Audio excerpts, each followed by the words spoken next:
Hello, everyone, and welcome back to the 16 millimeter film crew. I'm Cindy. And on Dale. This week, we watched Backrooms, directed by Kane Parsons. The owner of a furniture store finds a secret doorway that leads him to an endless stretch of rooms. When he disappears, his therapist ventures into the unknown to rescue him. This movie stars Chiwetel Ejiofor, Renat Reinsve, Mark Duplass, Finn Bennett, and Lukita Maxwell. So, Dale, what are your thoughts about this movie? I don't know. I guess because I'm not tapped into like internet subcultures in a way anymore. I know this lore of the concept of backrooms, like liminal spaces and stuff like that. I know it's something on 4chan, but like stuff like this and whole SCP stuff, I'm not really up to snuff on. But and I know the director of it did do a short series on YouTube with this concept, which did well, which is why A24 picked it up. But for me, the horror aspect, I don't know, the movie was a slog to get through. This is like for me the second ever horror-esque movie where I felt bored watching. The last one I've had that feeling I was like 14 years old. But yeah, maybe because I don't understand the lore conceptually behind it. For me, a lot of it was a slog just to get through. Like, I do understand the psychological elements of the horror and how certain things played out, but as a whole, it was like really hard for me to sit there for almost like what, an hour and 45 minutes with this movie. Yeah, so I didn't know anything about this internet phenomenon that is Backrooms. I didn't even know that was a thing. I thought this was just an A24 like psychological thriller. Like I had no idea about like what was behind it. I had no idea about the director and what he had been doing before with his short films. And so I kind of just went in pretty cold with the whole thing. And I did really like it because I felt like, even though I didn't understand like that there was a whole bunch of other things that were behind it, and like internet aesthetics and all other stuff, I just felt like, one, I thought it was like wonderfully shot. I thought the score was great. And I thought that the performances were phenomenal. So like, honestly, I didn't really care about like, once I did find out about all the other stuff, I was like, oh, I didn't even know like there was a whole culture behind this film. I just thought it was like some guy's idea. I didn't really think about it deeply in terms of the background of it. But I did leave the theater being like, wow, I really wonder what all this means, because I really didn't know. And when I like watched an explainer video because I needed some help, I was just like, oh, okay, yeah, I think I got that, but I didn't put all of those pieces together. So, but just like on its own, I thought it was just like, in terms of I think some of the writing and the performances, I just thought it was really good. And like I understand why this film in particular was one that really accelerated online, and the reason why it's doing so well is because it had that kind of already baked in online culture for people who I guess understood this stuff and like were fans of it, had watched it, and wanted to see kind of that stuff come to life on a big, feature film. So, but it is one of those things where it was very much like the internet is saying that this movie is good.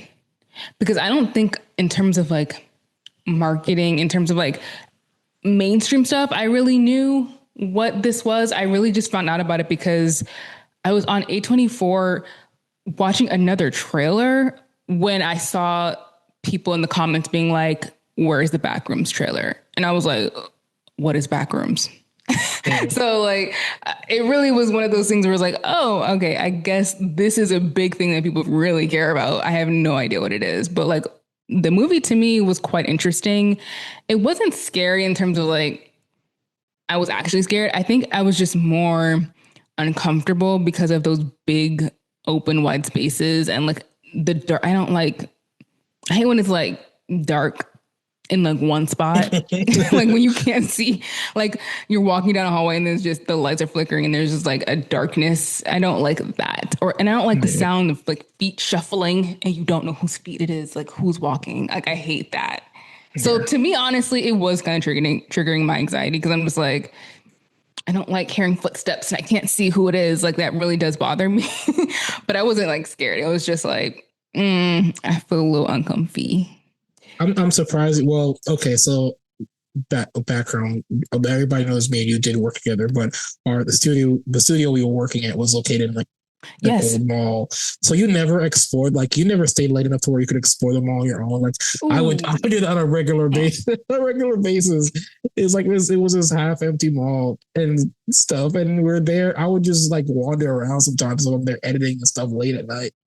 So yeah. That didn't freak you out? I would be so Oh, scared. it didn't. I found it interesting because I remember one time I was exploring the mall because remember they used that mall for a lot of movie and Yeah. TV shoots. So sometimes I'd be there late and I would see like I think one time I was there wandering around and the part of the mall I got to was I think was a Zombieland set. So it Mm, was all this crazy stuff that's there. cool. Stuff like that doesn't bother me. I don't know why. I don't know. I don't like the old or like the wide open spaces and no one's there. Like I hate that. And maybe because I was like, I think there's a zombie movie. I don't know, is it World War Z? It's one of those zombie movies where, or maybe I was watching The Walking Dead, where Mm. it does have a lot of those spaces that are just like empty, discarded, disheveled, whatever. And then Mm. a zombie pops out and it's a fast one. So it's like, I guess that is like triggering my I'm just scared a Flight or zombie's fight. gonna. Yeah, I think a zombie is just gonna come out of a corner and come chew me. So yeah, that kind of creeped me out. Yeah, I felt more creeped out than I felt scared. Mm. But yeah, what about it was a slog for you in terms of like, was it just like because people are walking around? Yeah, I guess it's the lack of like social interaction. Like I was really engaged when, of course, Chewy Okafor, I'm probably pronouncing that name wrong, and I deeply apologize. Being a black person and bastardizing African names is a really triggering point, and I do deeply apologize that. But I think the scenes involving him and those other two white people when they were interacting that aided in the tension in the scene, like before he got dragged down and stuff like that. Some of the scenes with him and the therapist, there's tension there where he's like, oh, before you see the contrast of their initial meeting and then flash forward to the end with that confrontation of like nothing is anybody else's fault. It's your fault. You're the fuck up. Like those scenes of like of social tension between two people were good, but a lot of those other scenes where he's just explaining about himself was a real slog for me. Like the scene where she's like chasing his id, Mm, captain of the I forgot the last name. I know it was a captain of that mm, monsterized version of his subconscious where she's being chased by it. That version of him was engaging because there's some kind of monster tension. Those scenes where, the opening scene of the scientist there exploring by himself and all you see is these black figures. Like I love those high tension moments, those peak moments. But other than that, they were like so interspaced with slogs of boredom for me that I couldn't really keep up and stay engaged with it. mm. Yeah, I can see that. Um, I also just, but I guess when I was looking at it, I just wanted to mainly know like what was going on. Mainly because there has been this such a huge like volume of like people being like, this movie is so great. I'm kind of like wondering like, what is gonna happen? Like what is it? Like what is it that's making everyone lose their minds? And so I guess that was what was keeping me kind of locked in was I was just trying to figure out like what is it about this movie that everyone is obsessed with. Yeah. So that's why I was more into it because I was just trying to figure it out. But yeah, I can see it being like, okay, well, he's just walking around. It's not that Yeah. interesting. Um, I think that like when I understood that the space was more of just like a physical representation of these people's minds and their traumas and the things that they're not trying to face, I Mhm. was like, oh, okay, now I really like it because I'm like, now I can understand what you were trying to do with this Mm, stuff. Because when I was watching, I wasn't really sure. I was getting like glimpses. Like I understood that it was about memory. And then that last scene with Clark and Mary when they're talking, and well, he takes her hostage basically, yeah, and he's like explaining why he is the way he is and that he doesn't want to change. yeah, I was like, oh, okay. That makes more sense to me. I get it. When the monster's revealed and it's him, and I'm like, okay, yep, that makes more sense to me. But I think in the beginning, I was just more like, I don't really get, like, I like all the technical aspects of this, but I'm not really sure I like this movie because I'm not really sure what it's trying to say. mm, But once I kind of figured out the other piece of it, of like what it represented, I was like, okay, I think I stick like with it. this. Yeah, I Yeah. think I like what they're trying to do here. Yeah. Yeah, and that's it for me. Once I understood what they were trying to do with it, I was like, okay, I get the movie, but like the idea of getting the concept of it and everything else, like there's something that's not connected the whole way, which is, and I guess once again, that's for me not being knowledgeable of the lore of this concept based on it being like I'm not the 4chan demographic anymore. Mm. I'm not that kid anymore who will stay on 4chan and be into that kind of stuff. I'm way out of that age group. But I think me not understanding a lot of those things and just the concept of cons- conspiracy theorist esque friend like those kind of things, like liminal space and stuff like that, because my knowledge for this so limited, I couldn't really be drawn into the horror of the situation the Mm. way I think a lot of people are right now with it. Because the movie's gotten rave reviews. I feel like I'm one of the few people who probably didn't enjoy the movie that much based Yeah, on you're a that. contrarian in that way. It's not on purpose, you know. That's okay. Yeah, it's not on purpose. um, I think that what makes me upset is that people are too curious. Mm, Like, oh, you there's electrical problems and you're not really sure like what is causing that. Okay. I guess that's just what it's gonna have to be because I'm not going to investigate anything. Like, I'm I'm paying the electrician to go down there yeah. and do their job, and if the electrician not doing their job, somebody's getting sued, or you're not getting paid until it's fixed. I'm not going. I'm not going down there. Like even when he goes through the gateway, I'm like, why is everyone trying to figure things out? Like I don't care what's in there. Like I don't want to know. Yeah.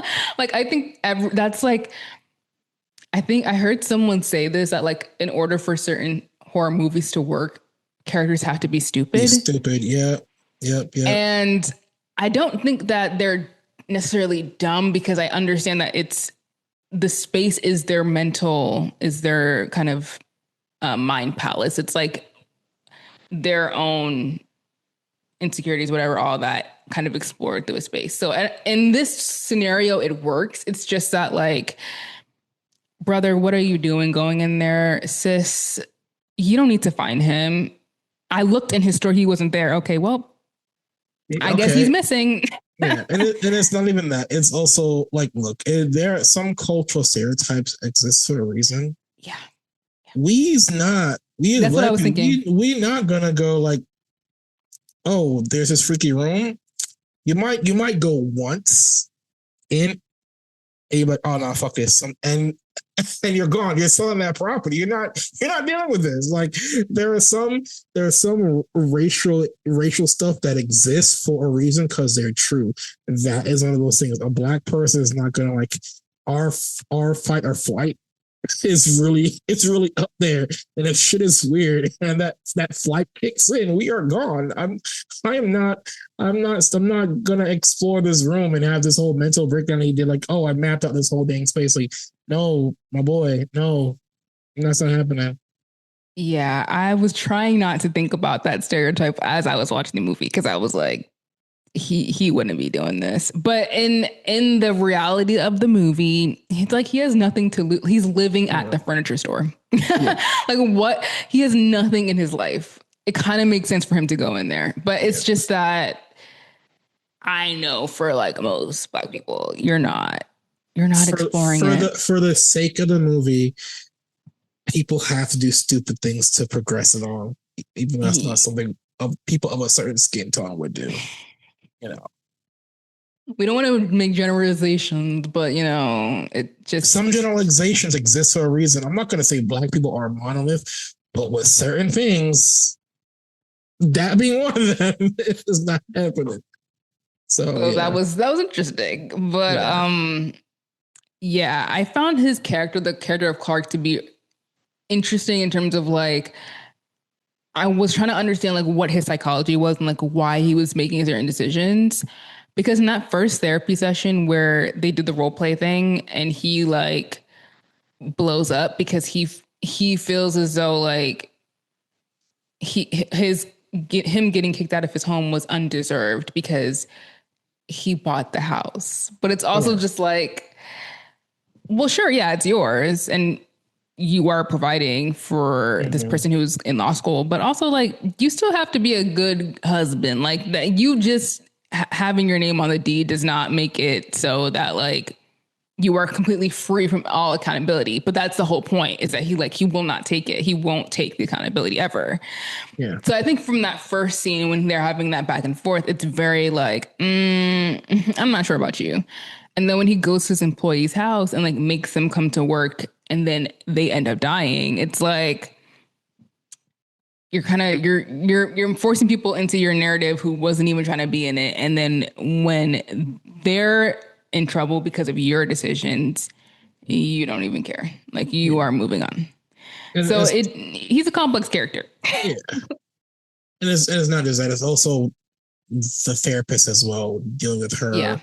her own psychological issues, which I think would have probably like, and we also don't get the full scope of her stuff. Like we can kind of inference that her mom has some kind of paranoia, but Mm. and how that has affected her, which I do think probably, I think if the main protagonist out through the whole movie was probably Mary, the therapist, probably would have been a bit more engaged, because there is like beyond the idea of, oh yeah, I, fucked up my marriage because I'm a stupid person.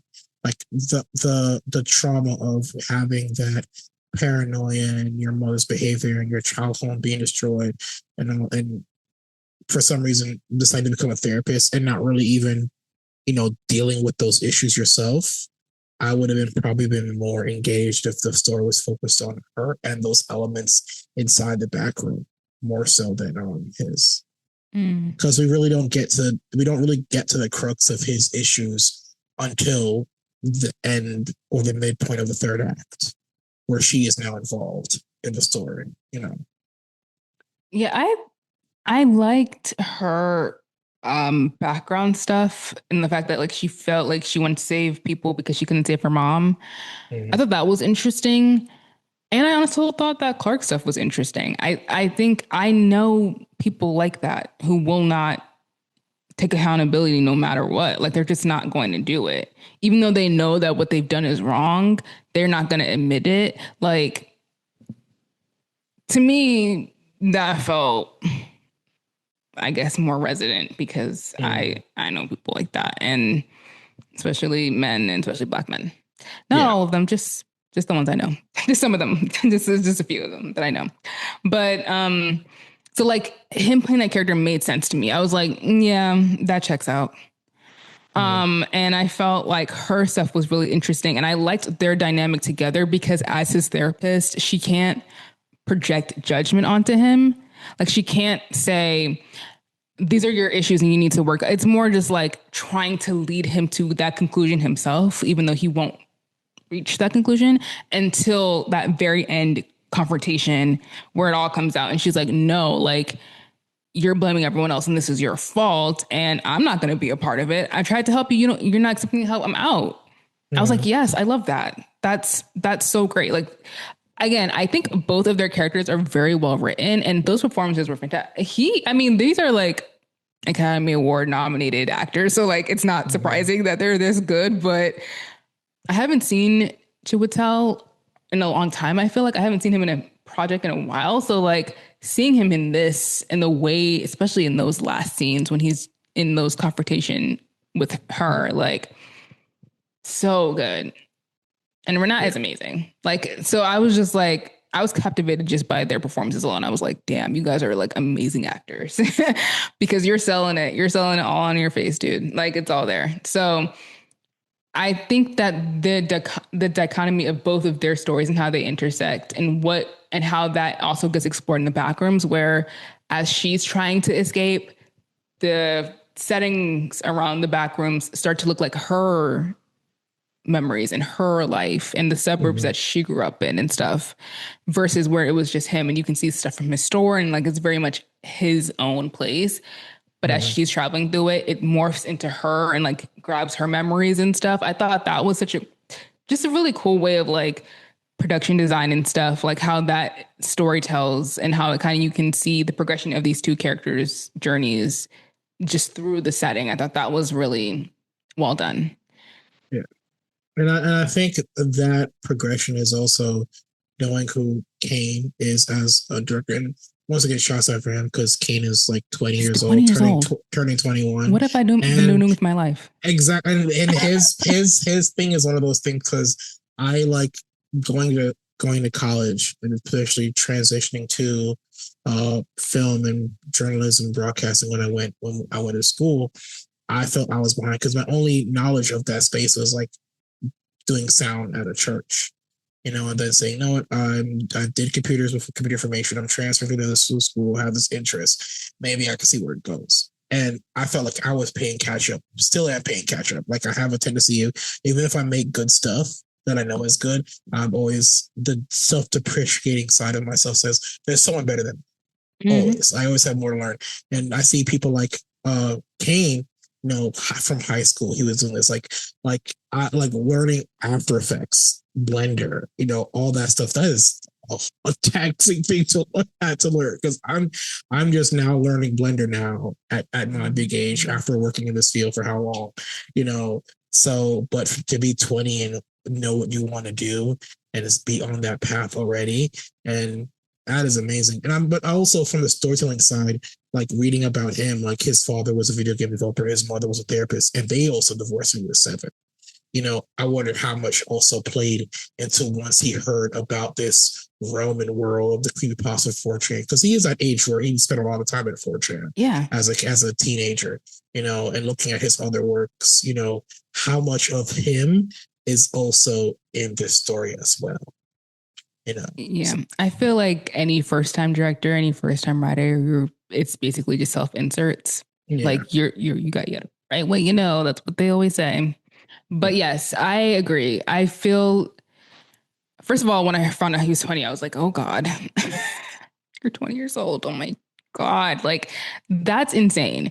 To be what 17 and have A24 be like, we want to hand you all this money to go make this movie. Like, excuse me, please. Like that. I didn't even know that happened. I did not know that that was a thing that happened. So like crazy. Kudos to you, dude. Like that's an insane thing to be 20 years old and have this humongous project. Like be able to cast whoever you want. I mean, I don't know how that process worked exactly, but got an Academy Award win like nominees, like great actors and great young actors too. The side characters, really good actors. I've seen that kid in other stuff. The one of the I boyfriends think or his one of name is the explorers. Finn Cole or Yeah, something. yeah. I've seen him in a bunch of stuff. Like you got a good group over there. Um, that's an amazing accomplishment. And I like that he took something from the internet that was already a thing that he was like familiar with, and then put his own. Well, we're assuming, but his own kind of personal life into it, and was able to actually create a story around that. So it's not just like, oh, an internet aesthetic or like a video game or whatever. Like it actually is a story. Like that is extremely impressive. I think someone else wrote it, but like still, like kind of Yeah, seems like that was a part yeah. of his life, and The he from yeah, he put that in there. yeah from Um, and as a person who is like writing, who wants to act, who like wants to like be in this industry, and you're like making stuff and you're like, I don't think this was good. And you're Yeah. constantly facing that self-doubt. And like it took me my entire 20s to figure out what it like to actually believe like, okay, the thing that I've wanted to do since I was 7, I actually want to do it. And I'm actually going to pursue that now. Yeah. Freaking long journey, a freaking long journey to get there. So to be 20 years old and to be like, actually, I already know what I'm doing and I'm going to do it. Like that is crazy. To be that locked in is actually amazing. Like he is kind of an inspiration because that's wild. Like that's so great. That's so cool. And I love it. And I love that this movie in particular is like, was number 1 at the box office. Like people are so excited about this movie, like knocked Mandalorian right out of the like top track. Like that's great. Because like, when does that, I feel like we've been living in this like superhero, we're making a sequel, prequel, whatever timeline for years now. So to feel like we're actually breaking out of that and it's like this kid like just coming out with this movie from stuff that he was like doing on the internet when he was a teenager, like that is really cool. Like I really love that for him. And for all of us, I guess we all got to have a little piece of that. Yeah. Yeah, it's impressive. Like everybody, you know, if you're passionate, know what you want to do. I think everybody's there. I hope and pray that, you know, also Black up and coming directors and creators also get this opportunity, because it also feels like a lot of the talent that gets picked up from, you know, Twitch or YouTube as creatives tend to be only on one racial demographic compared to other, when there's plenty of talent on both and I was sides. thinking about that too. So I definitely noticed that. I said, isn't it interesting that these 2 young kids, it was like this an obsession? It's like, or just young white guys, like what? And it kind of made me feel, that point kind of felt really more poignant because I was watching the credits and Sean Levy, I think he executive produced it or something like that. And he did the same thing with the Duffer Brothers back in the day for Stranger Things. And I was like, I find it interesting that like you're supporting these up and coming talents, but they're all white men. Yeah, and the only Black creative repute starting from, you know, well, 2 have to be women. Started in that realm, of course, was Quinta from BuzzFeed, and then Issa Rae on YouTube. Like, but they had the grind, you know, and do multiple seasons of their own work before they got the chance. Whereas these guys did, like, I think his Backrooms short series, only like 6 videos. You know, it didn't take years for this to happen. His project getting options, you know. So yeah, that's the only thing that makes me kind of sad. I'm just like, it doesn't feel like there are enough people trying to uplift young Black artists. So where's the Black artist who's getting like $1 million deal from A24 to go make their movie? You know, it's kind of, that actually did make me sad when I thought about it. I was like, wow, we're still not any closer to any type of equality. Like, anyways, sorry to leave it in a dark note, but that's what it is, I guess. That's what it is. But yeah, so it's interesting that we had very different viewpoints on this movie, but overall, it was an interesting experience. Watching it in an audience where people were like, there wasn't too many people who were gasping and like going like, you know, shuddering or whatever, but there were a few. So it got some of y'all, so that's fine. I think that it's still very important to go watch these type of things in the movie theaters, because I think at least maybe for me, if the theater I was in was like a capacity theater, you know, a lot more people in it, maybe, you know, the audience, you know, the social dynamic of it would probably enhance my experience and probably change my views a little bit more. But since it was mostly pretty bare, maybe that's why. So yeah, that is all from us this week. We hope that you're taking care of yourselves and doing well. Make sure to check out all of our social media, support us if you can, and we will see you guys in the next episode. Goodbye. Au revoir.